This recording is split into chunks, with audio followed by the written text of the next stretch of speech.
Hello and welcome to Politics War Room with James Carville, and I'm Al Hunt. This week, our guests are NFL analyst and senior producer at NFL Films, Greg Cosell, and director of the Tulane Sports Law Program and their associate provost for NCAA compliance, Gabe Feldman. Remember, we love taking your questions, so write to politicswarroom@gmail.com or send a tweet to @Politicon for next week's show. We'll get to as many as we can, but don't forget to tell us where you're from. And please check out the links to this week's sponsors, the Jordan Harbinger Show, Magic Spoon, and Blinkist in the show notes. We thank you for supporting these sponsors. It really helps make this podcast happen. Please tell your friends about us and remind them to subscribe on Apple Podcasts, Spotify, Stitcher, or wherever you get your podcast. Hey, James, you know, it hasn't been a very good political season for Democrats. You've been one of the few semi-bulls, but there are bright spots cropping up. The January jobs report was just terrific, and some economists say unemployment could hit 3% or even lower by the fall. Signs that inflation is abating, still may be too high, but nothing like it is now. Redistricting, where we all thought Democrats were going to lose 8 or 10 seats. Dave Wasserman, the resident guru at the Cook Political Report, now says it's more likely to be a wash, and there's still court tests in North Carolina and Ohio that will advantage Democrats if successful. And last, but hardly least, the Republicans are in a civil war on the indescribably stupid decision by the RNC to not only condemn Liz Cheney and Adam Kinzinger, but to proclaim that the January 6th violent insurrection was just people protesting with a peaceful protest. Tell that to all the people who were injured and killed. So I think you were, as usual, James, I think you were prescient. Things are looking better. I don't want to go so far as to say looking good, but they're looking better. Right. Well, legitimate political discourse is, I think, what they called it. Legitimate political discourse was the term, yes. I'd be very careful. I'd call myself a bull. I mean, the history of first-time off years is just awful. And the polling numbers currently are highly unimpressive. But as you point out, there could be some advantageous things in the future here. And the one thing that is Democrats, we've become so absorbed with our own problems. You know, it's like you live in a house and, you know, you say, God, this is a screwed up house. And then you talk to your neighbor's kids and you go, oh, shit, maybe I wasn't as bad as I thought. And that's a little bit what we're watching on their side. I mean, we can do some dumb things, but it looks like they're seeing our dumb things and raising the bet.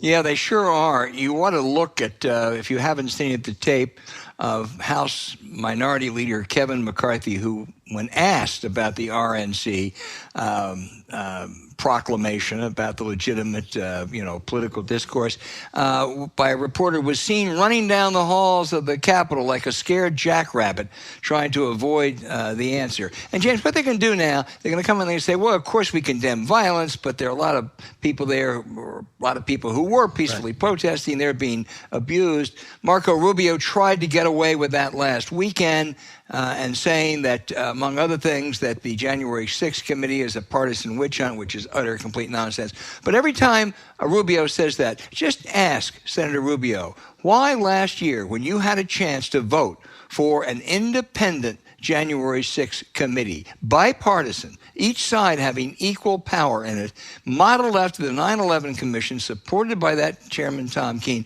why did you vote no? The answer is because you're scared of Donald Trump. So, and James, let me just say one more thing about the violent insurrection. Last week, I told our listeners they ought to watch this great HBO documentary. I said it was 24 hours at the Capitol. It's not. It's 4 hours at the Capitol. So I added 20 hours. But you ought to watch it. Anyone who hasn't seen 4 hours at the Capitol on HBO, if you have any doubt of what occurred that day, watch it. Yeah, you know, and we had a lot of experience in doing field, you in journalism and myself in campaigns. It's hard to imagine any Republican candidate for Congress or Senate or anything else not being asked, how would you have voted on the resolution in Salt Lake City? Because what they're going to do is, well, it should have, would you have voted yes or no? Just simple that. It passed, I think, unanimously. right? It did. That was what voted was unanimously, right. in front of you, all right?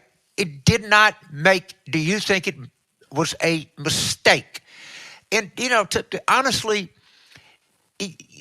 Kevin McCarthy in Rubio they're almost comical. They're so weak. I mean, it really is, and they're playing. And we've watched enough sports. I've bet on enough sports. We've been in enough campaigns. It is the middle of February, and they're in a prevent defense. That's where they are. Just goddamn, we screwed it up. We were on schedule. They shouldn't have done that. It's politically inconvenient, but their reaction is just oppose everything and run the clock out. And man, Kevin McCarthy thinks he's about to achieve his dream to become Speaker of the House. But just imagine Kevin McCarthy, every day you hear footsteps to draw another football parallel. You're scared every day. You have no conscience, no courage. But, maybe that's all that matters to him. James, one more thing before we turn to our guest. COVID, I hope it's not too early.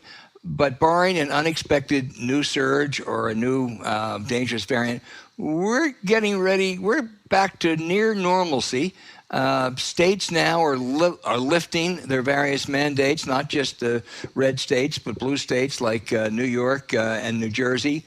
And I don't think we're out of the woods yet. I'm still trying to be cautious. But I think there's a lot of encouraging signs out there. Well, if you look at the map, the county map, you can get on the Times, you get on the Post, I'm showing in all the places. The reddest part indicates the most COVID, and it's almost a map of American stupidity, all right, if you look at it. And this is we talked about this. This is a crisis of the unvaccinated. The problem is that the more times it replicates, the greater the chance it mutates. And so until we can, burn through these stupid parts of the country without, over-replication or mutation, we should be in pretty good shape. But if we get killed, it's all going to be these idiotic unvaccinated people that kill us. What? To anyone out there, I don't think we have any, but if you haven't been vaccinated, get vaccinated. If you haven't been boosted, get boosted. And if you're in crowded venues, still wear a mask. If somebody's not vaccinated, they're not listening to this show. I promise you. I will guarantee you this podcast, the listeners have 100% vaccination rate. I mean, they might have some right-wing group that monitor stuff, but that's it. Of course you get vaccinated. It's sinful not to be vaccinated. It is a sin. Your primary obligation, according to the Judeo-Christian Abrahamic tradition, is how you treat your neighbor. And these people are just stupid. Agreed.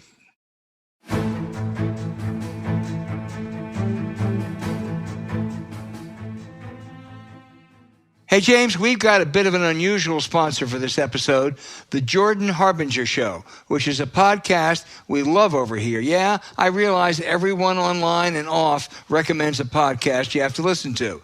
But you're already listening to us. It's one of them. And I'm telling you, you should be listening to The Jordan Harbinger Show, too. Can't argue with that logic. Jordan's show, which Apple named one of its best of 2018, is aimed at making you a better informed, more critical thinker so you can get a sense of how the world actually works and come to your own conclusions about what's happening, even inside your own brain. He talks to everyone from neuroscientists to counterfeiters to astronauts, authors, thinkers, and performers. In one episode, Jordan talks to a hostage negotiator from the FBI who offers techniques on how to get people to like and trust you. In another episode, he talks to an art forger who was on the run from the feds and the mafia. We recommend our listeners check out Jordan's conversations with billionaire investor Ray Dalio, discussing why nations succeed or fail, and with LinkedIn co-founder Reid Hoffman to learn surprising entrepreneurial truths. They're both spectacular episodes. Jordan's a good interviewer, has great guests, and is focused on pulling useful, practical insights out of his subjects. We're definitely fans, and hey, if it's not worth checking out, I'm not sure what is. Right, James? Right, and Reed Hoffman is kind of a friend of mine. I know pretty well, and if he's associated with something, I can tell you it's going to be highly intelligent, highly relevant, and highly informative. I promise you. Well, I think this absolutely fits that bill. We really enjoy the show. We think you will as well. There's a lot to like. Check out jordanharbinger.com/start for some episode recommendations, or search for the Jordan Harbinger Show. That's HARB as in boy, IN as in Nancy, GER on Apple Podcast, Spotify, or wherever you listen to podcasts.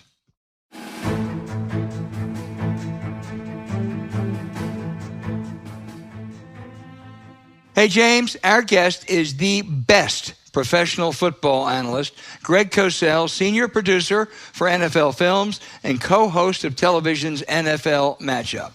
Hey, Greg, first of all, it's terrific to have you back on Super Bowl week. A month ago, there was no clear-cut Super Bowl favorite, but I think the odds makers would have said, well, Kansas City, maybe defending champion Tampa Bay with Tom Brady, the Green Bay Packers with the best record, perhaps the Buffalo Bills or the Cowboys. Are you surprised it's the Bengals and the Rams?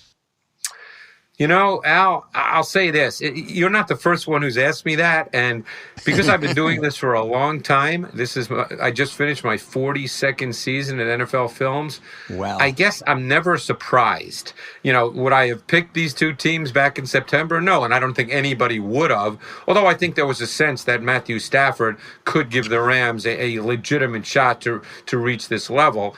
Certainly no one would have said the Cincinnati Bengals. But am I surprised? No, that wouldn't be the word. You know, I'm in a sense pleased because I like to see different teams. Well, you certainly got that. You know, and these may not be like some of the celebrated teams of previous Super Bowls, but it's a really interesting matchup. And you have a unique ability, Greg Cosell, to cut to the core. Is it what you read and what I think, whether the Bengals' terrific second-year quarterback, Joe Burrow, can withstand the pressure of that great Rams defense, Aaron Donald and Von Miller? Well, see, it's funny that you asked that because obviously that's sort of the marquee question in this Super Bowl. I'm good at asking obvious questions. It's the Rams' marquee defensive front versus a Bengals O-line that is one of the worst in the league, quite frankly. So, look, the Bengals know this too, so it begs the next question. You always have to ask the next question, as you guys know, being in the business you're in. What's the next question? So the next question is, since Zach Taylor knows this, is how does he compensate for it? How does he camouflage it so that they can effectively run their offense? And to me, that strategic element of this game will go a long way in determining, one, how the Bengals offense functions, and two, if they can win the game. Would that be short passes?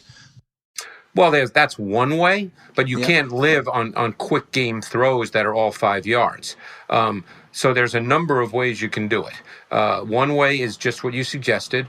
Another way is the play-action pass game with Burrow under center.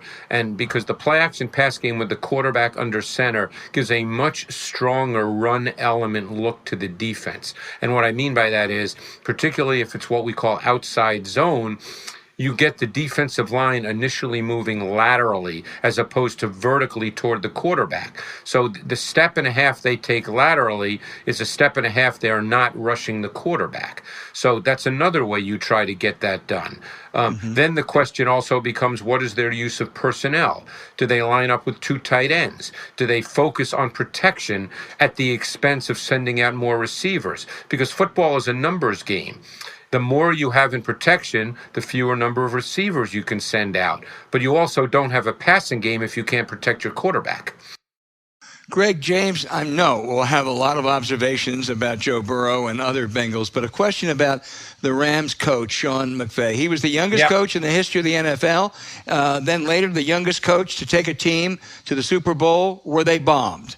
Now that he's a wise old veteran at age 36 and has a new quarterback, is he better positioned? Yes.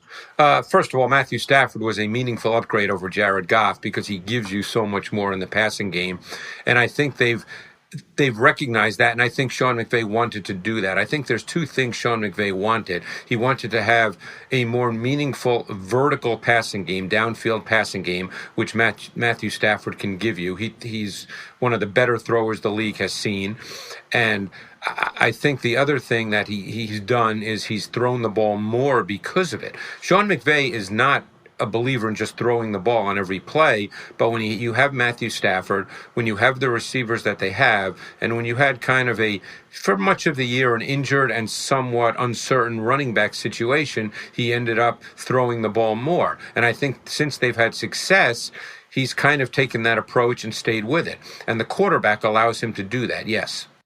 James, weigh in. You might ask Greg, who is that Bengals quarterback? Right. So, Greg, Al and everybody listening to the show, to understand Joe Burrow, you have to look at the highlights of the 2019 Fiesta Bowl. Okay? When he threw a pick six and that guy just sacked him and lauded over him from Central Florida. Yep. And he was just a different football player after that. He's 7-0 in postseason, after throwing that pick six that put LSU down by more than a little bit. So that, to me, there was the Joe Burrow before that, and there was the Joe Burrow after that. And holy moly, what a difference a hit makes. So Greg, obviously, Al tipped on what is the big story, and that's the Rams' defensive front four against what has proven to be so far a highly mediocre offensive line for Cincinnati. Cincinnati knew they had a weak offensive line, and when they drafted the last draft, they picked Jamar Chase. Yep. And it seems to me Jamar Chase might be as valuable as any one offensive lineman because he's so fast, he's so good, he hooks with Burrow so well, and it turned out to be a pretty good decision that the Bengals made. Yeah, well, it's funny, James, that you say that because I remember when that pick was made, obviously, and I was in favor of Jamar Chase. I thought that the two best players, and I always say prospects, quite honestly, because until they play in the league, but I thought the two best prospects in the last draft were Jamar Chase and Kyle Pitts. And that includes quarterbacks, by the way. So when they made that pick, I was all in favor of it. And I took a lot of abuse on social media because most people, as you know, James, thought that they should have taken Penei Sewell from Oregon, that they needed offensive linemen. And yes, they did need offensive linemen. But I thought Chase was one of those truly special receivers. And he's proven to be that in his rookie season. And I think the thing about Chase and the way they use him much more as a matchup receiver than a schemed receiver. And by that I mean they line him up to the boundary side, the short side of the field as the single receiver, and he runs a lot of individual isolation routes outside the numbers on the field. And he's very, very difficult to defend.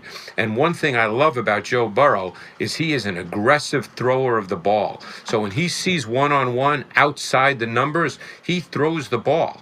And Chase is really good in those situations. So one of the things I want to talk about, and turn it back to Al, that I don't think gets sufficient. I know you do, but we talk about Burrow and we talk about Aaron Donald, and we should talk about, Matthew Stafford. The Cincinnati defense, did anybody see them coming that this defense was going to be this good this year? Probably not, and I think they're good. I think they have some concerns in this particular game, but I think they've done some really good things schematically, and sometimes you schematically can really help out and maximize the skill sets of your players. I think they made a great free agent signing in Mike Hilton, the slot corner, who I always thought was one of the better slot corners in the league in all his years in Pittsburgh. And he's an attitude guy. He's feisty. He's competitive. He brings a certain approach to your defense, a certain tempo, which every coach loves. I think the way they've used Sam Hubbard has really helped them. They move him around a lot in what we call joker positions, where he stands up a lot behind the line of scrimmage. The signing, obviously, of Hendrickson from the Saints has proven to be really valuable. He's shown that he can win one-on-one as an edge pass rusher. And then Awuzie from Dallas, he's proven to be a really solid corner. So they've made some good pickups, and the defense has kind of come together. And then a homegrown kid, either in his second year maybe or third year, Logan Wilson, the linebacker, he's a really good player that maybe not a lot of people are aware of, and will probably become more aware of as this week goes on. So I'll just have one more and I'll turn it over to you. I did not, everybody, I mean, even if you weren't an LSU fan, you knew who Jamar Chase was. Sure. All right, any casual fan. Cooper Kupp. So where does this guy come from? Did anybody see him coming?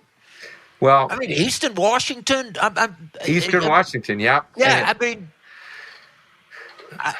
Well, I don't know if you guys know exactly what I do, but I also, besides the NFL, once the season ends, I start evaluating college players, and I probably do about 250 of them every year. So when Cooper Kupp came out of Eastern Washington, I studied his tape. And what I said on radio shows is I said, this guy can roll out of bed and be a really good slot receiver right now. And I said that when he came out of Eastern Washington, which is obviously a smaller school, not a Power 5 school. And he's proven that, and he's just gotten better and better and better. And he's so nuanced, so detailed, so refined as a route runner. And he's had, I guess you could say, he's had the best year of any wide receiver ever. He won the Triple Crown in receiving with receptions, yards, and touchdowns. Oh, okay. Oh, yeah, you're right. Yeah, Man. This guy can't beat that. Shit, I should have listened to you. I don't know. But Some other teams that could have drafted him earlier should have listened to Greg. But, there are always the imponderables in any big game, turnovers. Yep. You can't predict them. But one thing that often can be decisive is special teams. The Green Bay Packers learned that this year. Do either of these teams have an advantage of special teams, Greg? Al, I'm going to be totally honest here because it's the only way I know how to be. That's one area of the game, because of all the work I do, that I don't study in detail. So I don't really have a brilliant answer for that question. So I'm not going to make one up. So I just don't know the answer to that. Yeah, I tell you, I'll make one up for you. The kicker for Cincinnati, the guy that went to Florida. I mean, that guy's unbelievable. That son of a bitch is unbelievable. And he told the backup quarterback, he took one practice kick. Yep. Tennessee game. He said, "We're going to the Super Bowl." Well, the one way I will Ice cold nailed a 52. The one way I will answer that, Al, is that does impact your play calling approach, because if you feel really good about your place kicker, and again, not that you want to get 3 points, because obviously, I mean, I'm not saying anything profound here. No offense wants 3 points as opposed to 7, but it does impact when you get into field goal range how you might make some play calls, because you feel very confident that you are going to come away with points. Let me turn the clock back 3 weeks, Greg. The Chiefs-Bills games may have been the greatest game ever played. I just want you to envision for a moment what your colleague and my close childhood friend, the late Steve Sable, would have done with those final 13 seconds that changed the world. Well, it's funny. I became very invested watching that game live in the Bills. Normally I don't have a specific rooting interest, Al, as you know, but I just became very invested in the Bills. And in those, when Josh Allen threw the touchdown with 13 seconds to go, I just turned to my wife and said, I got a bad vibe here. And I don't know why I felt that way, because normally with 13 seconds, there's zero chance of a team winning. I don't know what the percentages are. I don't know if there have been exact situations like that. But normally teams do not have a chance with 13 seconds. And I just had a really bad feeling.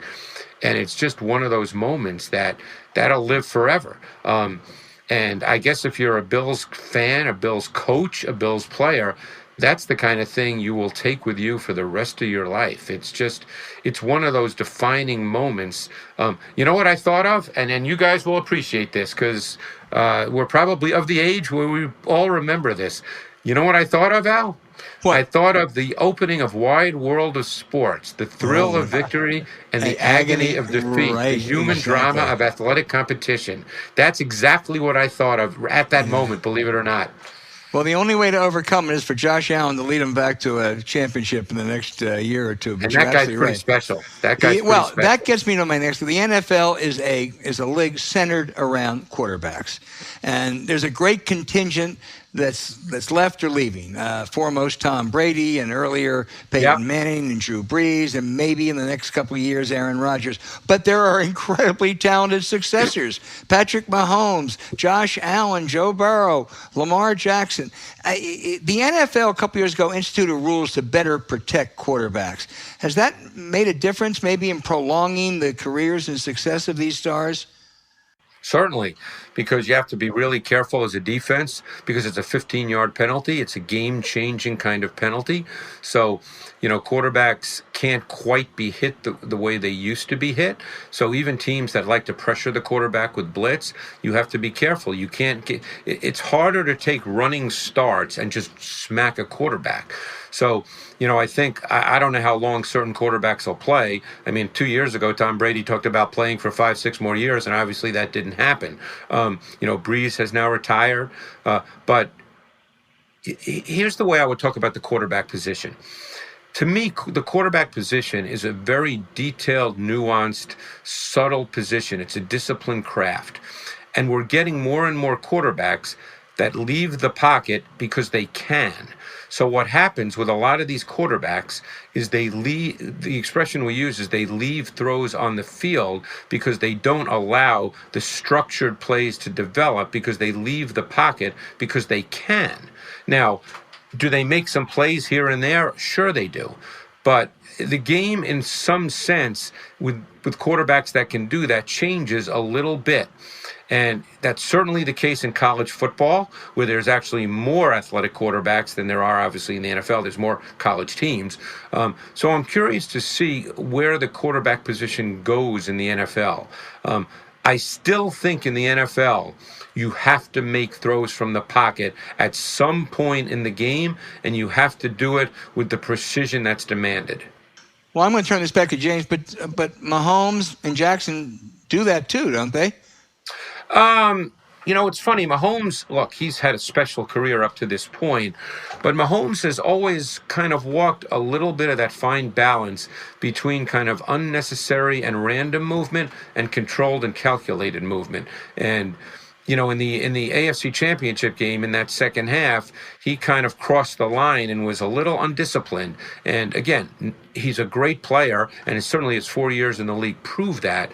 But I just find that whole dynamic fascinating from someone who's been around for a long time and seen the evolution of the quarterback position.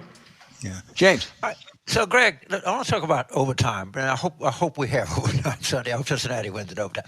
So, when the Bills played the Chiefs and it was tied, so they went to overtime, hit the coin flip. Chiefs scored a touchdown, game over. For a week, it was they have to change the rule. It's unfair. Whoever wins the coin toss until the is next going to win the game. Okay, that was an article of faith. I remember I was texting with Jeff Duncan, who's he's a beat reporter for the Saints. I know Jeff. And when the Cincinnati Kansas City game went in overtime, I texted him. I said, I hope Cincinnati loses the toss. And they did. Right. All right, and they won on a field goal. Yeah, they got the interception. Right? And it was like no one said, and I was probably no one said. I actually said, I think that if I looked at the text, I said 51-49. Because I had a sense that when you were watching the Bills game, you didn't have a sense that the defensive could stop anybody. Right.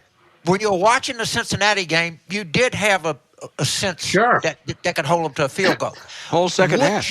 And we went to the Super Bowl in 2009 on a field goal. It used to be the first person that scored. We were playing the Vikings in the Superdome. I remember it like it was yesterday. And we kicked the field goal, won the game. Would you leave the overtime rule as is? And if you would tweak it, how would you tweak it?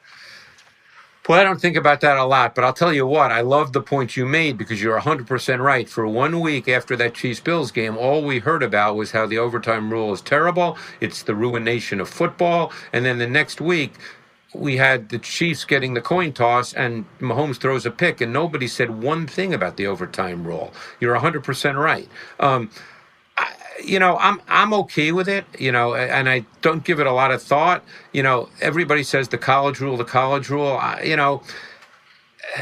I don't really want to see 7 or 8 overtime plays either. I don't want that. I remember there was a game this year in college football, Penn State and Illinois, I believe it was. Didn't it go 9 or 10 overtimes, James? You might remember that. I know. Look at LSU A&M, 72 to 71. Yeah. Right. I mean, I'm not a big fan of that either. So I don't really have a problem with the NFL rule, and I think that in football, look, there's 3 parts of the game. There's offense, defense, special teams. Let's line up and play. Hey, the Bengals made a great play in overtime defensively, created an interception, and then they went down and kicked a field goal and won the game. I have no problem with that. Yeah, I just said that of course, it's like because I wanted the Bills to win. But I just can remember sitting there and saying, I hope they lose this coin flip. I know. I mean, that game did have that feel. Yeah, that game had that feel. I have one more question. In the big change in professional sports, clearly the NFL more than any other, is the introduction and support of gambling. I don't call it gaming. It's fucking gambling, okay? Is everybody sure this is going to end okay? It seems like we're making a big plunge here, and I'm not singling out because the NBA does it, Major League Baseball does it. I'm sure ping pong, every bet on anything now. I know, and I just maybe I'm an old-fashioned guy, say it ain't so Joe kind of guy, but and I gamble. I mean, I pick against the point spread. I go to Las Vegas. I'm a horse degenerate. All right, you name it. But I just have a pit in my stomach about this. Can you take it away from me? You're talking to the wrong guy because, believe it or not, James, I've never bet on a sporting event in my life. So I don't even think about that kind of stuff. When people say to me, well, they're -4 in the spread, I have to say, what does that mean? I don't even know what that stuff means. So, I mean, obviously, everything relating to sports comes down to money, and that's what it's about. But I'm not one to... I don't get involved in that at all because I never did. It doesn't interest me in the least. Yeah. Okay. So we both love the NFL. You're a professional. I'm kind of amateur. I gamble. You don't. But you got it in the back of your mind. I'm not making a value judgment here. I'm just saying this much gambling on this many different contests. Yeah. It just makes me nervous. Human nature. I don't know. Yep. I mean, they're all in it. I mean, DraftKings and point spread and app betting, and I just don't. I can't predict, No, and you see the ads on TV all the time, and the phrase I hear all the time is prop bets. I don't even know what that means, but no, it's all over TV. It's advertised. It's about the money. Look, that's where do you think the first touchdown is going to be, in the north end zone or the south end zone? That's a prop bet. Is that what it is? I don't even know. I don't even know what that means. I can't wait till next February when we can get you back on the show. Well, Greg, I am old enough to have remembered over a half century ago college basketball, and it can really, I think I agree with James. It worries me. Let me ask you before you go. You are the best. I mean, we really believe that. A lot of people believe that. There's no question. And your prediction record is better than with Steve It was bad last year, though. It was terrible. I was going to say, you struck out last year picking the Chiefs over Brady. 10 p.m. Sunday night, who's going to be the 2022 Super Bowl champion? Yeah, I'm struggling a bit with this one. I think I have to pick the Rams because I'm going to end up picking them in my matchup show that we shoot at Disneyland, by the way, on Saturday. So perfect setting.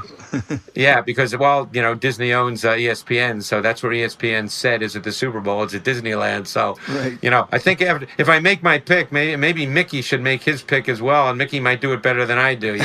But I think I'm going to go with the Rams. But I don't feel super strongly about it. I'm just feeling like that the biggest mismatch on the field is that Rams front versus the Bengals O-line. And I just feel like at some point that has to be a problem for the Bengals. As much as I love Burrow, as much as I love their receivers and their pass game, I just think at some point that's going to come back and bite them. Greg Cosell, we are so fortunate to have you on every Super Bowl week of every year. You are the best. And say hello to people I used to know at NFL Films, because it's one of the most spectacular places. Well, you got to come up and visit, Al. You're not that far away. I know. We'll do that. Yeah. And James, I mean, I know you travel a bit. You're welcome anytime as well. I'd love to, but just take another look at that Fiesta Bowl UCF tape. James came up to Philadelphia to teach my class with me. I don't know, James, maybe 15 years ago, and we had lunch with Steve Sable. Yeah. Never forget it. Always was a treat. Never forget it. When's the next Super Bowl in New Orleans? 24, I think. 24? We got the Final Four this year. Oh, that's an event that I've never been to and I would love to go to. Yeah. I know people. If you decide you want to come, I can get you tickets and reservation, I promise you. Oh, you know what? I may take you up on that. I've never been and I've always wanted to go. It's fun. We had it, I think it was when Kentucky beat Louisville, Anthony Davis. It was a lot of fun. It's good. It's a bucket list event for me. I've never been, right. Yeah. I've been to two, having nothing to do with my alma mater, but I'm able to ride my wife's coattails. She went to Duke. Anyway. Pretty good. All right, coattails. Greg Cosell, take care you. of yourself. Be safe, and good luck on Sunday. If the Rams win, I hope it's by 3. That's the best way to explain the point spread to you. You hope it's an overtime, right? Right. Yeah, overtime. And a coin flip. All right, guys, thanks.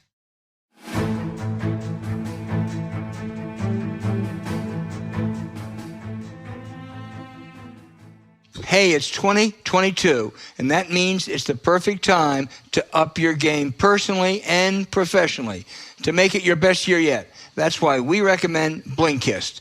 Blinkist is a powerful self-improvement tool that takes top nonfiction books and gives you key takeaways in text and audio explainers called Blinks that you can digest in just 15 minutes. There's no excuse not to try it. You can use Blinks to tackle procrastination. We have that problem sometimes, James. Get started on developing an idea or business, take your projects to the next level, or finish titles like The Work-Life Balance Myth by David McNeff, The Black Church by Henry Louis Gates Jr., and Fear by Bob Woodward. In Fear, Bob breaks down the flaws, dangers, and destructive actions taken by the Trump administration. Not only does it bring those deeds to light, but it shows us what we're up against so we can resolve to stop it and make sure we do everything possible to ensure our democracy survives, which I know you're on board on that, James. I'm on board that I want democracy to survive. I'm not on board that I feel certain democracy will survive. But if we're going to fight for democracy, we got to be informed, and Blinkist can inform you on a lot of different fronts. So, I think it's an important weapon in the fight for democracy. It's the equivalent of our 50 caliber machine gun or something. Yeah, it is.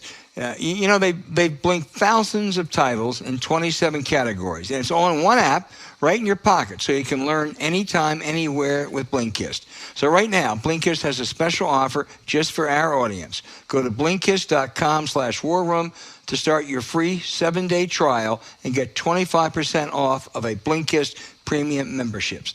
That's Blinkist, spelled Blinkist. That's Blinkist.com/warroom to get 25% off and a 7-day free trial. That's Blinkist.com/warroom, or look for the link in our show notes.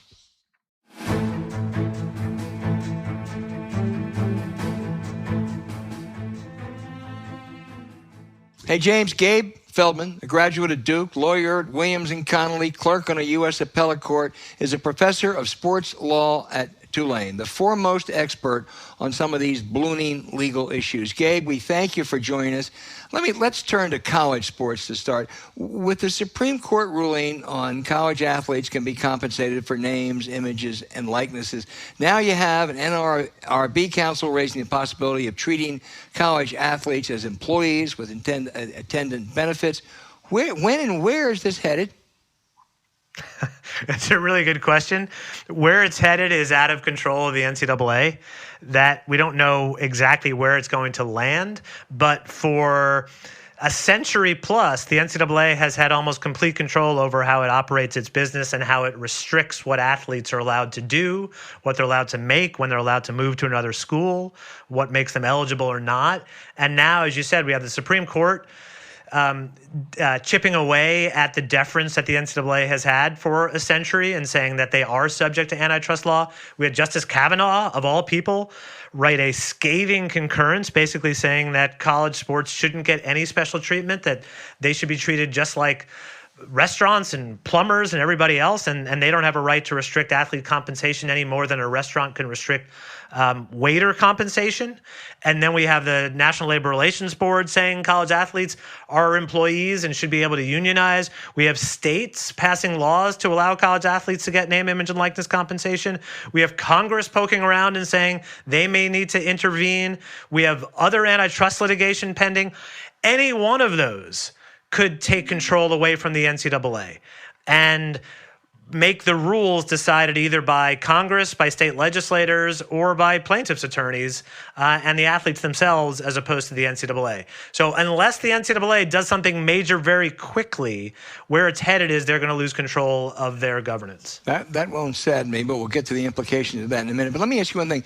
I read the other day, this is on the names, likenesses, and images, that Texas A&M has reportedly had the greatest football recruiting class ever. Now, I have no reason to think that wasn't on the up and up, but I suspect it had a lot to do with rich alumni providing financial or future financial backing. And are we headed to a place where a school's success in football and basketball will hinge largely on the deep pockets of its alums and supporters? And what's the risk of that contaminating the sports? Well, did you say, are we headed there? I think we've been there for a long time. Well, it's just been under the table. You're right.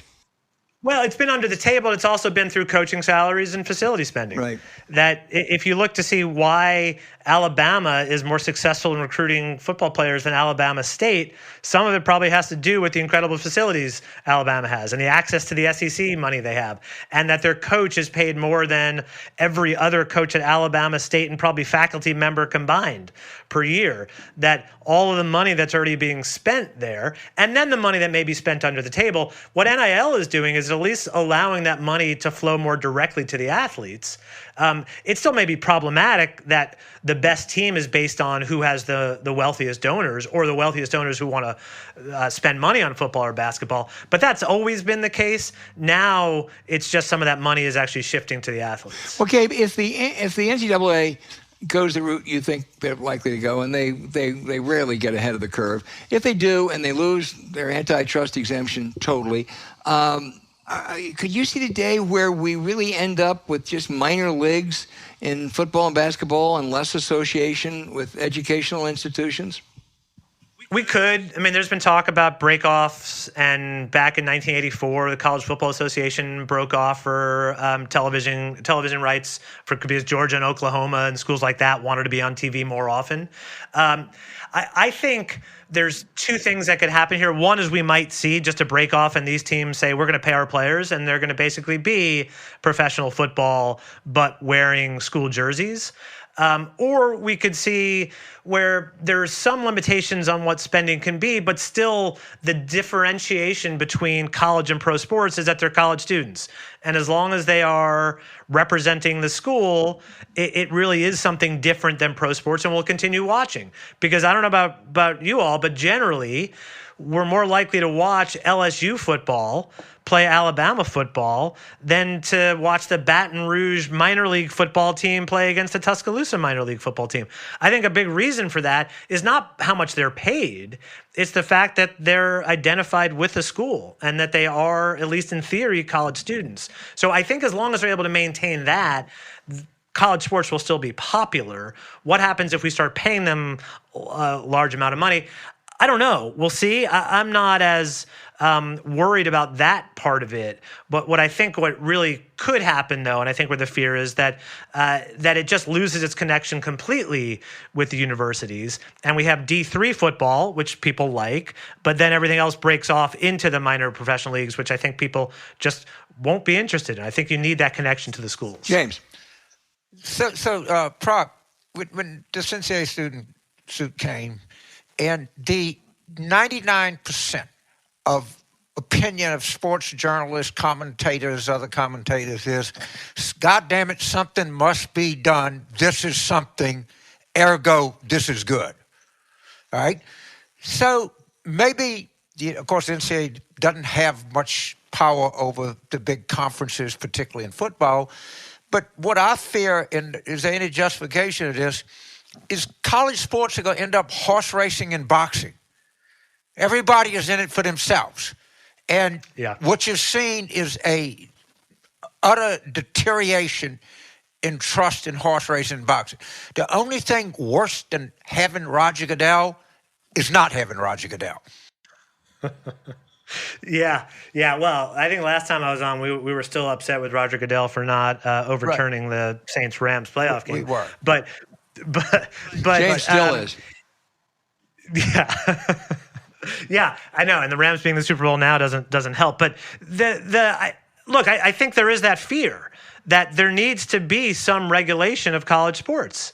And just like there is regulation of professional sports. And if it is unregulated, or if it's decentralized, and everybody's just looking primarily for how much money they can make from that particular event without thinking about the best interest of the whole league, without thinking about the best interest of the sport, that's why we had the creation of the commissioner to begin with.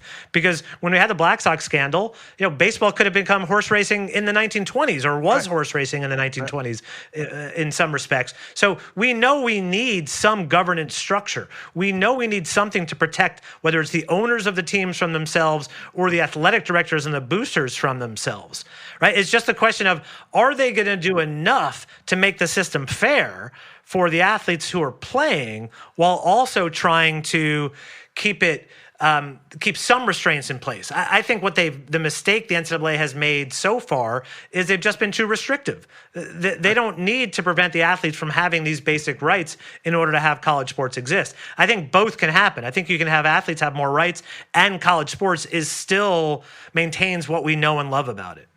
So let's move to the Brian Flores suit. Generally, somebody goes to a lawyer, they have a complaint against the employer and say, look, we'll file a suit. What they're probably going to end up doing is we can get you a good settlement. It's maybe 55-45 if we go to trial, but they're not going to want to take the risk. And, of course, you have this explosive stuff about Stephen Ross, about how approval it is, asking him to tank game. Suppose they come to a settlement and they have a non-disclosure agreement. I don't think that's going to go over very big with the public. But the NFL says, look, we'll pay you $75 million to just go away. Yeah. So you're right. And the issue of non-disclosure agreements has obviously become a very hot topic. And we have lots of states that are passing laws to try to limit NDAs in lots of different contexts, particularly around sexual harassment.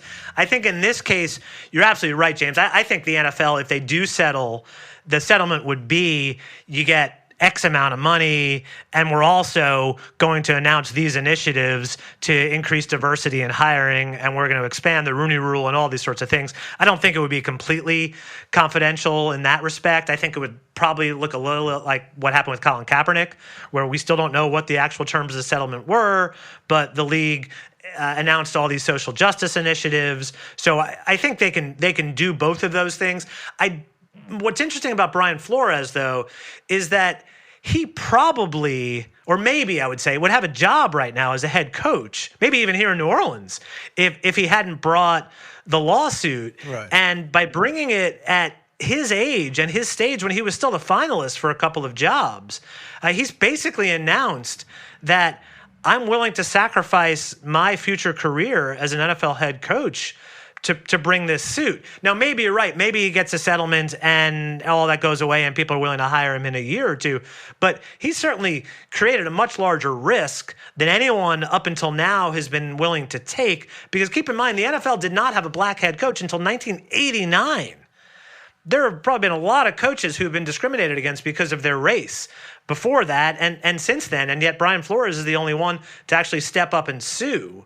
So we'll see how quick he's willing to accept a settlement. So explain this legal thing before I turn it over to Al. Every time something gets into trouble, the Baylor, actually LSU did the same thing. We had the sexual stuff. The Redskins do it. You bring in, I think Penn State did it. You bring in a law firm, and they do a complete investigation, and you get a report. All right. So what is the attorney-client? So they bring in, the NFL, brings in Gabe Feldman to do a report on hiring discrimination in the NFL. Who has control over what gets released and where it goes? Well, see now Danny Snyder is bringing in another outside law firm to do an investigation. If I was a lawyer starting out young, I'd like to do outside investigations. I could make a fortune. I know. I'm rethinking my career path as well. It's a good question. And with these so-called independent investigations, and when we've seen them a lot, and Robert Mueller wrote one for the NFL after the Ray Rice investigation, and they get to decide how they use it, right? It's not truly independent. They're paying the firm to do the investigation. They don't have to do it, right? If it's part of a settlement agreement, maybe they have to do it, but they get to decide what they want to disclose and what they don't want to disclose. And I know people are uncomfortable with that, but there's no obligation of them to do the investigation in the first place. And if they knew they had to make it public, they might not do the investigation. Or they might limit it. So we would ideally have what the NCAA had when they investigated the treatment of women in the Final Four, is a public report. But it's difficult to convince an owner of a private team to do a public report of all the bad things that the team is doing, as opposed to, we'll do an investigation and then we'll make some changes. But it's not the public's business to know what we've uncovered in our private investigation. But if the NFL hires you to investigate, you're the lawyer for the NFL. So why would I, specifically to you, and I want to get it back down, why would I trust any of this shit? My lawyer, but Williamson Conley maybe did some legal work for me way back then. I have no idea, probably didn't. But if Williamson Conley's going to do what I ask him to do, tell my lawyers, aren't they supposed to do that? Well, if you're the lawyer for Baylor, LSU, they got control over you. Yeah, well, and that's part of the concern here, is that they'd like to have a truly independent investigation. And it's not independent if you're paying the law firm to do the investigation. Right. Okay. Because they want to continue to be paid. Yeah, that always bothered me. Thank you for clearing it up. Yeah, Gabe, I want to stay on the Washington situation because I think it's worse. Okay. Basically, there were multiple charges of really awful stuff, toxic stuff, sexual assault. Really, the league launched an event. They took it away, they said, from Snyder because they had to. They were suffering a terrible public relations hit on that. And they said, okay, we're going to deal with it. We're going to be upfront about it. And then they hired this lawyer who had worked for the Redskins before, an supposedly independent investigation. We find out that she submitted no written report. We find out that the league and Dan Snyder had a deal where it could only be released if the other person agreed to it. And the only people who suffer from that are the women who were abused, the people who suffered in that toxic environment. Isn't there any way to legal action or anything else to force some kind of disclosure of what that was all about, rather than some bogus Dan Snyder investigation, which we know where that'll end up? No, it's a great question, and the one answer to it is that the victims agreed to it. They agreed to these NDAs. And there's a lot of debate about whether they are truly voluntary or whether they're being forced into sign these NDAs or they're pressured. But remember, as part of that NDA, they're getting paid. And they might be faced with two options. Either we don't settle with you and you can sue and we can disclose all of the ugly details of this case, including details about your life, and there's a 50-50 chance you win or don't win, but it's going to cost you so much money to actually litigate the case, or we'll give you a bunch of money. And the only requirement is you don't disclose not only details of the settlement, but the details of your accusations. And most people would take door number 2 because they want to protect their own privacy and get the guaranteed money. Particularly if you're young. But Gabe, yeah. Correct me if I'm wrong, I think some of those women who testified before that House committee the other day about the sexual abuse that they suffered under the hands of Snyder and the Redskins talking about, I don't think they did sign DNAs. That's why they testified. Yeah. So can't they bring a suit to make yes. the NFL show us what yes. Beth Wilkinson found? Well, maybe so they can sue. Whether they can get the report turned over in discovery is one question, because as James said, there may be attorney-client privilege, but they can certainly get discovery if they decide they wanted to go forward with a lawsuit. And whether it's that report or other evidence of wrongdoing, yes. Again, it's just that most cases like this settle because most of the victims either are afraid to come forward, or if they do come forward, are given an offer that's too good to refuse. And so then these cases go away, and then people wonder, wait a minute, if this had been happening for 15 years, why didn't anybody say anything? And the answer to why they didn't say anything is because of the NDA, because of the confidentiality agreement. And they say, well, then don't have them sign the confidentiality agreements. But if they don't, then maybe they're not getting the benefit of the settlement, right? Maybe it's worse off for those individual victims, which again is why a lot of states have said you're not allowed to require your employees to sign NDAs to cover up sexual harassment. Because we've seen companies say, if you want to work here, just as part of your employment contract, you have to sign an NDA that you won't disclose any information about sexual harassment, or you won't sue us for anything that happens while you're working here. One final question, then I'll turn back to James. Stan, why did Dan Snyder hire a law firm to reinvestigate this? He got off scot-free. I mean, basically, chump change. His wife supposedly in charge. So, and it's clear that some really awful things happened. So why, after the NFL report, which no one will find out about as of now, why do you think he hired 2 other law firms to look into this? Yeah, let me give you the snarky answer first. Yep. I would not want to make a living trying to figure out why Daniel Snyder does the things he does and makes the decisions he makes. But the more serious answer is, I do think, as you and James said, part of it's the public pressure. It's what has forced him to change the name of his team. Right, the litigation ultimately was unsuccessful, but it was the public pressure, and I think that's the public pressure here. That is it designed to get to the bottom of what's happening at his organization and make wholesale changes and change the culture? Maybe we'd like to think that, but it's really at base to respond to the public pressure and to say we're handling it. Here's what we're doing, and now move on. Let's move on to the next thing. And we don't want to air our dirty laundry any more than any company wants to air their dirty laundry. It's just people like to look at the laundry of football teams more than most other companies. But if they can find a way to make it go away and have the positive PR, if it requires hiring 2 law firms to do another investigation and say, we've got it under control, then they'll do it. And again, I think part of it is response not only from the public, but also from the league saying, you got to do this, right? The people do not trust in what was already done. You got to take this additional step. James. So one of the things I want to talk about is a stunning accomplishment of Tulane. It's the first sports law certification in any law school in the United States. And, if there anyone listen here, that if you're a person, you have a child or a grandchild, a niece or nephew that is in law school or wants to go to law school that's very interested in sports law, I highly recommend that you send them down to Gabe.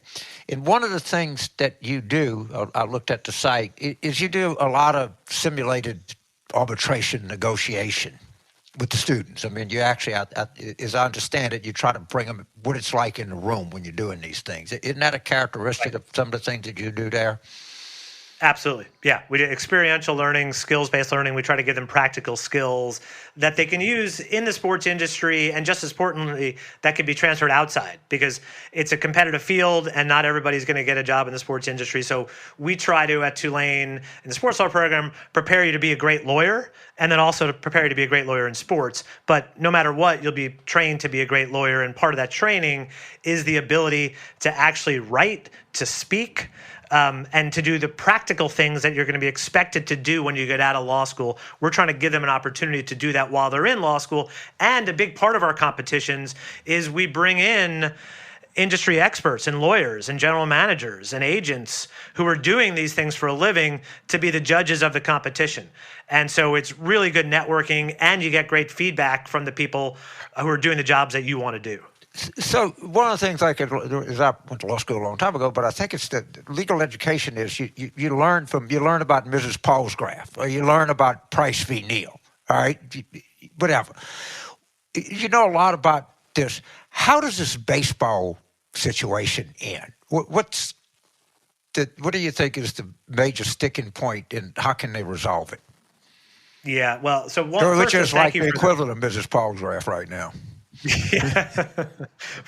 Well, that's sort of baseball's problem. About as many people know about baseball and the lockout as they do about Mrs. Palsgraf. Right. It's just the popularity is waning, and they're not doing themselves any favors. But thank you for the kind words about the sports law program. True. The lockout, in some ways, is not a surprise, because almost every other professional sports league has had a work stoppage when their CBA has ended over the last 20, 25 years. Baseball's first 25 years of existence with a union was notable for the number of work stoppages, both lockouts and strikes. Since 1995, there had not been a work stoppage in baseball. There'd been remarkable labor peace. But we're at the point now. We have a new head of the Players Association, a new commissioner of baseball. They don't have the same relationship. And they are now fighting over what every sports league and Players Association fights over is money, and how to divide up the money and how much money should go to the players versus the owners. And there are intricacies of the deal, and of when a player is subject to arbitration, when they become a free agent, who can be drafted in terms of international players, all those sorts of things. Ultimately, though, I think we'll probably will have spring training cut short. We may miss a couple of games of the regular season, but I don't think this is going to be an extended lockout that cancels the whole season, because the only times we've seen entire seasons get canceled, like with the NHL, is where the owners decided that the financial system was so bad that they were better off not playing than continuing to play under the current system, that they would lose more money by playing under the current system than they would by not playing at all. And you can't say that for Major League Baseball owners right now. They might want more money, but they're making money. Every owner is making money. Despite the fact that the baseball's popularity is down, their TV broadcast revenue is still bigger than it's ever been, continues to grow. Attendance is good enough. Ticket sales are good enough. They'd be losing too much money if they cancel games. So I think we'll see a lot of public debate and outcry, and then we'll see a deal, and baseball at most, I think, will miss a couple of weeks of regular season. I don't even think they'll miss that much, though. I hope so, because we're all baseball fans, and they're going to fall off the face of the earth if they have anything approaching an extended strike here. I agree. And then more people watch other sports, or college baseball. So far, listen, Mrs. Palsgraf was waiting on a train platform on the Long Island Railway, and it was something involving a scale, and Justice Brandeis wrote, I think it was about proximate cause, and, supposedly wanted, but to whatever, Mrs. Palsgraf is a big person in law school. Maybe everybody doesn't know who she is. But Gabe Feldman is a big person in law school and the person on sports law, Tulane University. Go look at that site. Gabe, you have enlightened us as always and been a terrific guest. We really thank you for joining us, and we're going to have you back again as this stuff continues to heat up. And that's a remarkable thing you do for these young people, right? That's a very vision. To be the first person to do this and watch the explosion of sports and sports law, and you're a real visionary, and I mean that sincerely. Thank you, James. I really appreciate that. And if people want to hear more about sports law, can I plug my podcast while I'm on your podcast? Absolutely. We plug everything. Between the Lines, a podcast about sports and the law. So if you like what you've heard now, you'll hear even more of that over there. And maybe I'll have you guys on as a guest. Anytime, Gabe. Thank you, man.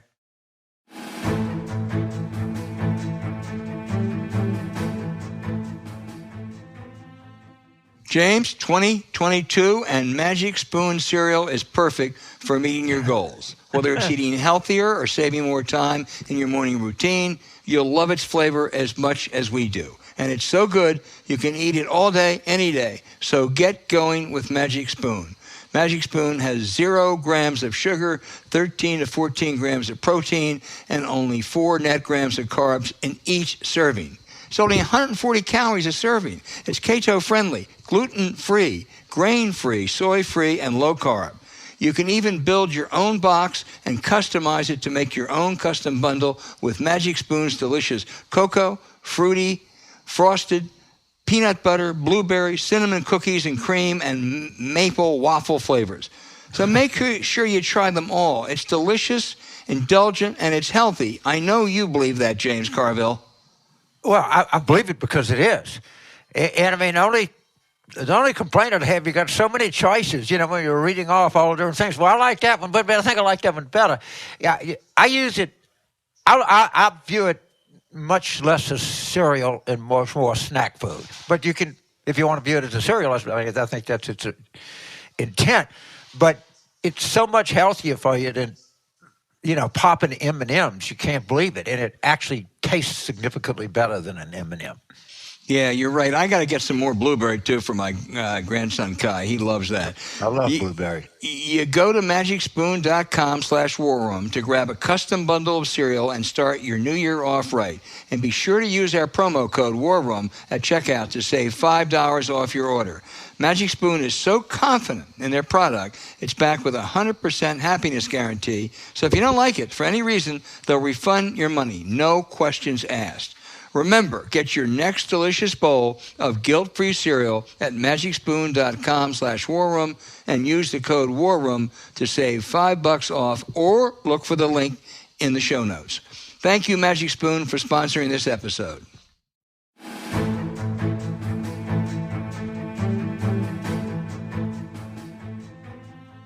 All right, James, now for one of our favorite segments, those really good listener questions we get that we try to answer.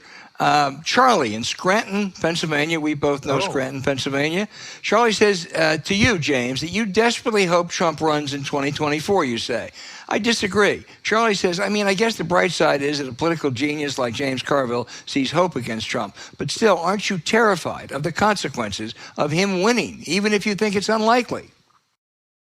Yeah, well, good to hear from our friends up in Lackawanna County. If Trump, his position is weakening, but is sufficiently strong in the Republican Party to cause him grief. And as I said before, my idea of a political wet dream is that they have a credentials fight at the start of the Republican convention in 2024. But that could happen. But I don't think, fortunately for you, less fortunate for me, I don't think he's going to run. I think he's going to get indicted this year. But even if he doesn't, he's going to hang on to the last minute so he can fleece as many people as he possibly can. But look how divided they are now, and it's just not going to do anything worse. I understand where you're coming from. You know, there's a slight chance that you have a medical test and it could go wrong, but there's a much, much better chance that your condition is going to improve. And I understand and appreciate your insight, but I'm sticking with my original position. Yeah, Charlie, I kind of agree with James. I really do agree with James. It would be horrible to imagine Trump winning the presidency again, because he would do things. The country was saved in part because of his stupidity and his incompetence and surrender by a bunch of clowns. And I think next time he will have learned enough to know how to do evil more effectively. But I think James is right. It's not going to happen. James, I'm going to steal this question, even though it's from Bill, who is in New Orleans. And he said, each of you have suggested bills to accomplish specific goals. goals: child tax credit, carbon mitigation, pre-K, to be voted on separately to salvage some more objectives of the Build Back Better program. But I haven't seen or heard any of those bills being introduced out there. Here's the problem, Bill. The Build Back Better is right now is being considered under the so-called reconciliation, which means they can do it just with Democratic votes. So yes, if they break out some of these bills, they could put Republicans in a very uncomfortable spot, maybe pass some of them, a few of them with 60 votes, but probably not very many, maybe have a good political issue, but you're not going to get anything enacted, or not much enacted. So that's the problem they face right now. So, as you know, I'm a big fan, don't know him, but Eric Levitz, he writes in New York Magazine.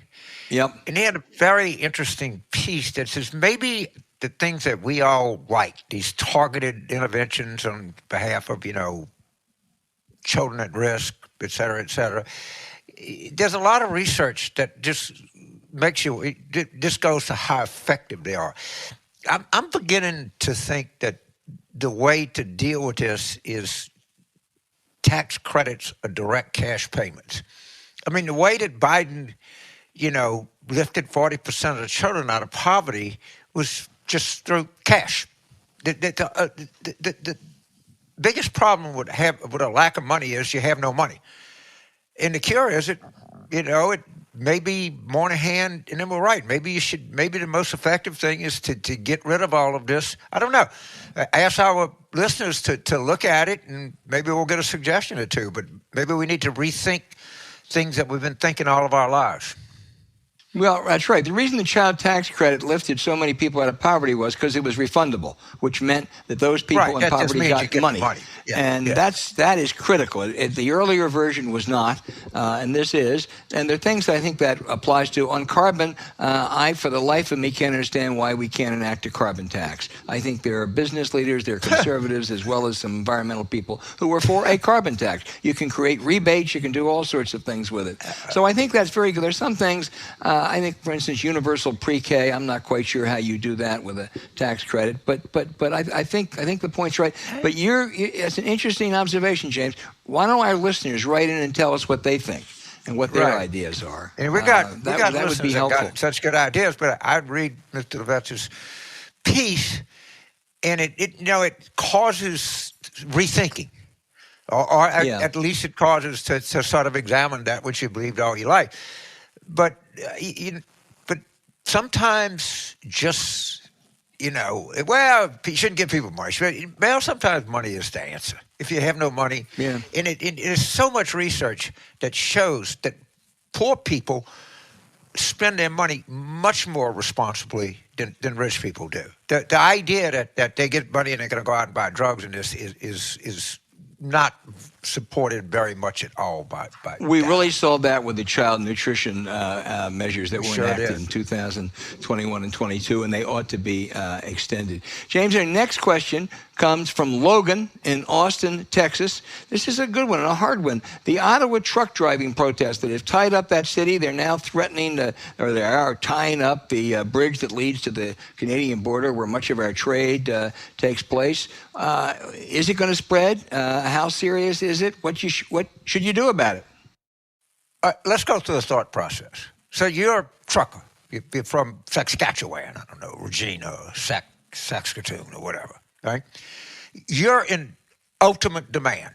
So you get in your rig, you drive 1,200 miles to Ottawa, you fill up with gas.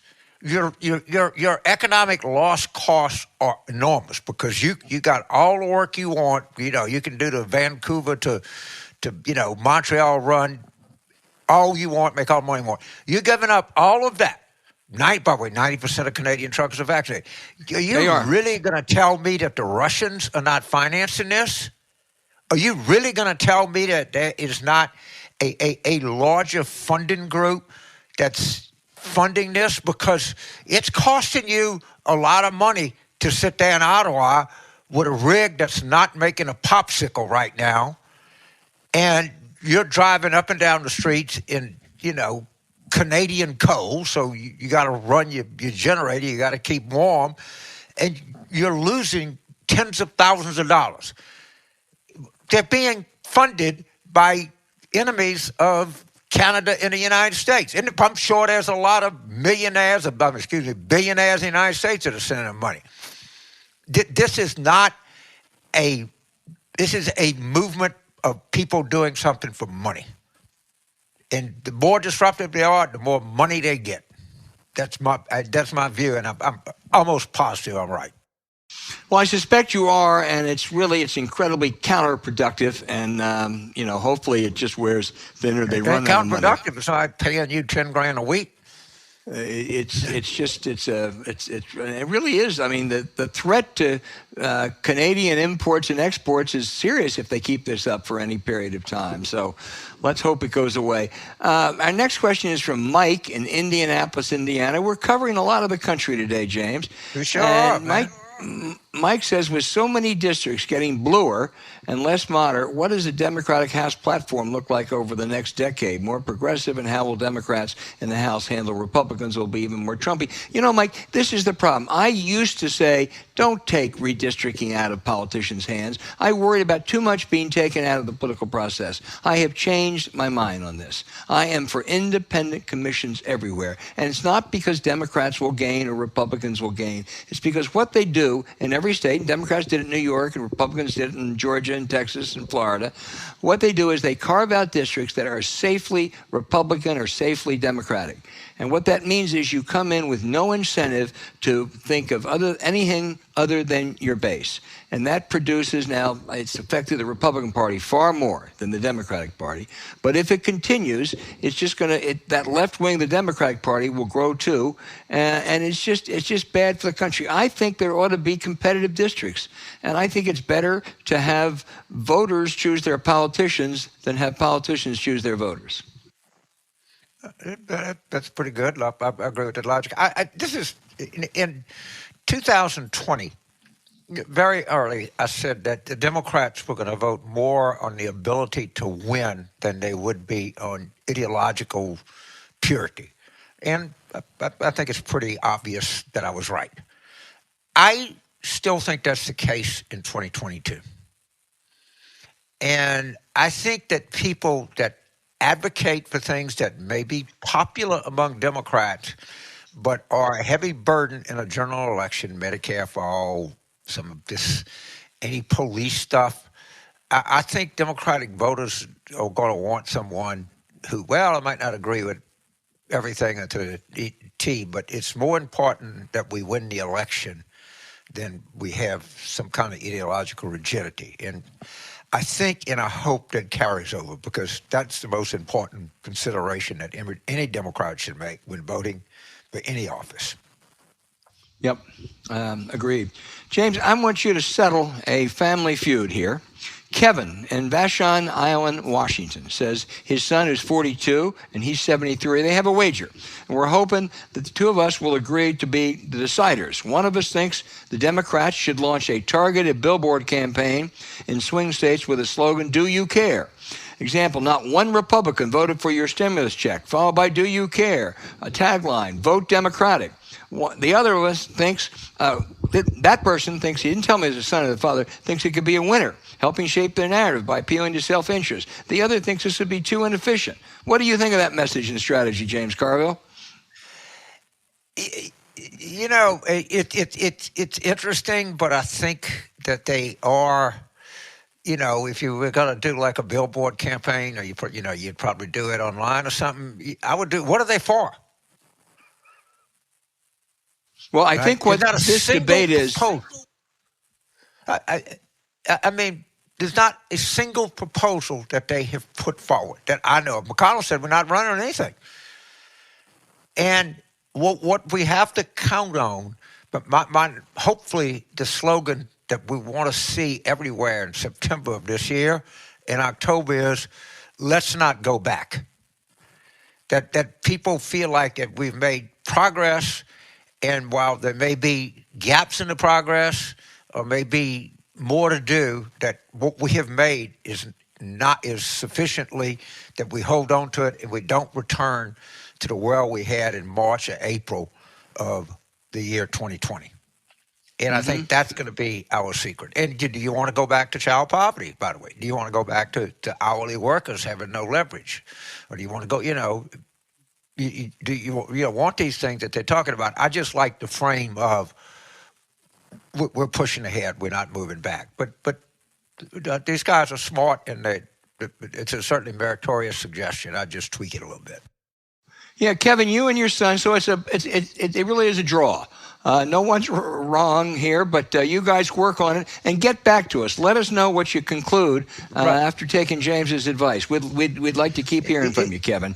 And it's important that somebody, I'm actually older than him, but having a conversation and discussing things. Right. And that's when I think that our listeners do that a lot, and that's a good thing. And to the extent that anybody wants to bring us into that conversation, we're honored to be part of it. We sure are. And Kevin, I will tell you, differences on matters like this between father and son are not unique to you. I speak with some personal experience on that. And I think, James, you could say the same is true of fathers and daughters. Okay, can I? It would seem to be, as we both age, we seem to get a little better in alignment, but that's a little better. Well, that's certainly what I will give you credit for getting my son in better alignment. I would not want to raise a child that came to me and said, "Dad, what should I think about this? Who should I vote for?" But that would be the ultimate horror story. And the other thing that's going on, I'll take a point of personal privilege here, is they have you can't teach this because you're going to make children uncomfortable. Well, you know what? Oh, my God. Children should be uncomfortable about slavery. Right. Children should be uncomfortable about the Holocaust. Children should be uncomfortable about anti-LGBT discrimination. Children should be uncomfortable about Jim Crow. What the hell? You don't have to be. The difference between telling the children that it's your fault, all right, which is decidedly not, but this is nothing to be comfortable about.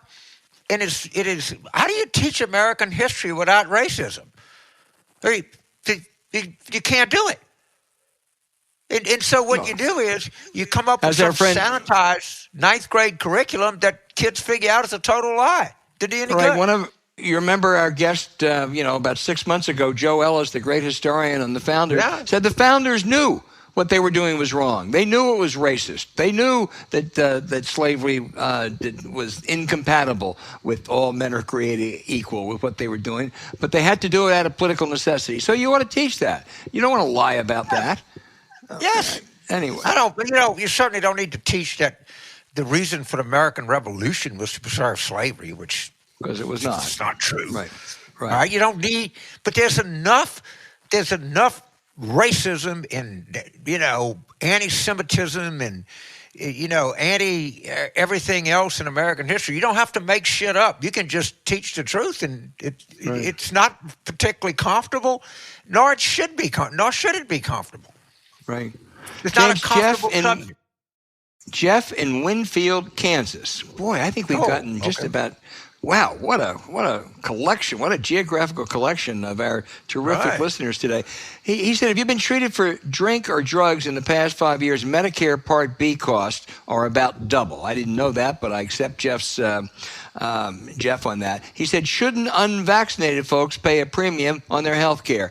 I would say emphatically yes. I might worry a little bit about whether this right-wing Republican Supreme Court might try to challenge that. But yes, you pay extra. If you get in automobile accidents, you pay more for automobile insurance. If you're unvaccinated, you are more of a danger, your health is more at risk, and you ought to pay more.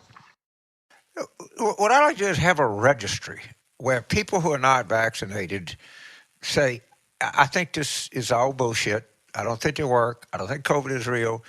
And if by some miraculous, slight, infinitesimal chance I get it, I will not show up at the emergency room. I will not, impede anyone else's recovery. So yeah, I obviously none of this is going to happen, and hopefully we get through this. But this is these people stupid, selfish, and sinful. And they lie about it, or they won't tell the truth about it. The Surgeon General in Florida the other day, a DeSantis appointee, refused to say whether he's been vaccinated. You know damn well he's been vaccinated. Tucker Carlson's been vaccinated, as you have said before. Him and his entire... You can't work at Fox without being vaccinated. Right. Why do you think that people at Fox, you very seldom hear about somebody at Fox? You hear about all these, local, yokel, right-wing radio talk show people, these, preachers getting it and stuff like that. Tucker Carlson and Laura Ingraham and John Hannity, they're vaccinated to the hilt. As is everyone that's around them, every producer, every camera person, everybody is. And, these people are, but if you're willing to die for it, be willing not to show up at the ER, all right? If you give us the power of your convictions, impress us. James, we have had convince you. An impressive collection of people from around the country. So now let's go to Randy in Guadalajara, Mexico. So we have to go international. That's Mexico. Absolutely. It's a great town. This is a good question, and it's really provocative. The new revelations that Trump wanted to use the military and Homeland Security agents to seize voting machines seems damning. What are the odds that this is enough of a smoking gun for the DOJ to prosecute Trump? At the very least, might a few more reasonable Republican senators or congresspersons turn on him? So, I've had this, first of all, Winfield, Kansas, just make a note to my friend in Winfield, Kansas. In Winfield, Louisiana, that is where the Louisiana Political Hall of Fame is, which I'm very proud and honored to say I'm a member, and that's where the Longs are from. You and Charlie Cook. Earl Long, all right, and it's in Wynn Parish, it's in north central Louisiana. If anybody is at home and got good research skills and wants to write an interesting book, I'll give it to you. All of the stuff that Trump tried and he didn't succeed. That's a whole, if you just go through and all of the things that he proposed or tried to do, it's just too crazy. And no one did it. And I guarantee you can drop people's jaws with it because, and I don't have it right at the tip of my fingers because it's not what I do. But somebody, maybe some great journalist, can sit there and wants to, we'll churn out all the Trump books. All the Trump books are the same at some level. Obviously, some are much better and some richer and more detailed. But it's basically the same story told again and again. And don't just think of all of the bad shit he did. Think of all of the horrific shit that he tried to do. He couldn't succeed. Today, he puts out a thing and he calls Biden incompetent. He spells incompetent, which is not surprising to anyone. James, one of those things he tried to do, Rudy Giuliani resisted. Now, when Rudy Giuliani is wearing a white hat, the crazy stuff has gone beyond crazy. Anyway, Randy, good. That's a very good question. And I hope it stimulates further inquiry. Yeah, we'd love to hear from any of you on this or anything else. Right, we do. And, inform us and challenge us. That's what we're about.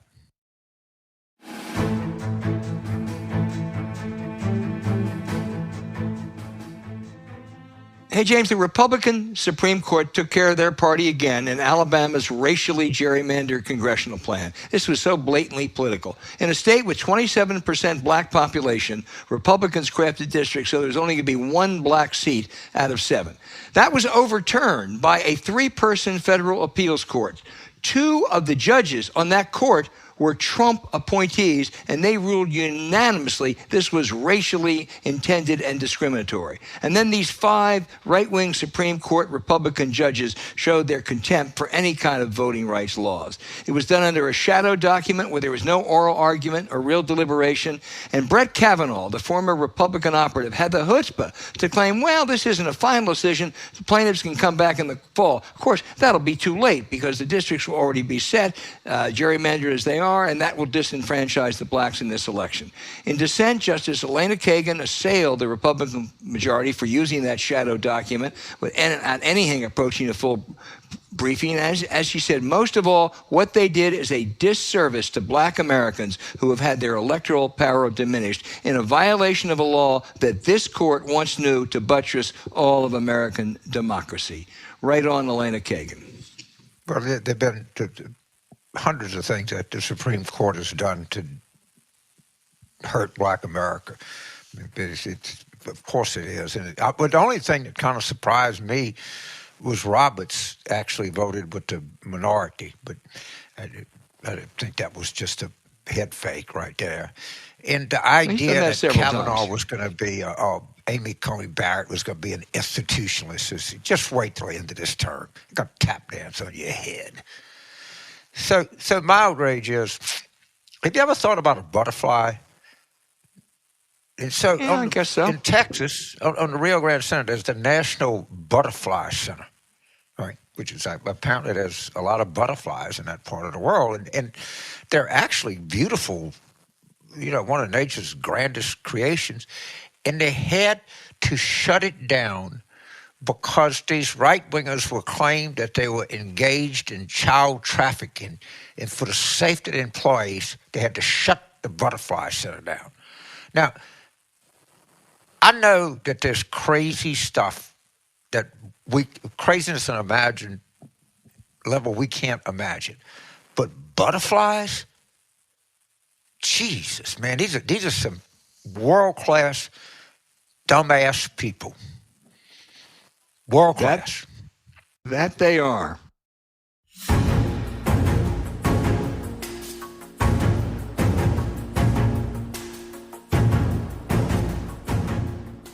Hey, thanks for listening to Politics War Room with James Carville, and I'm Al Hunt.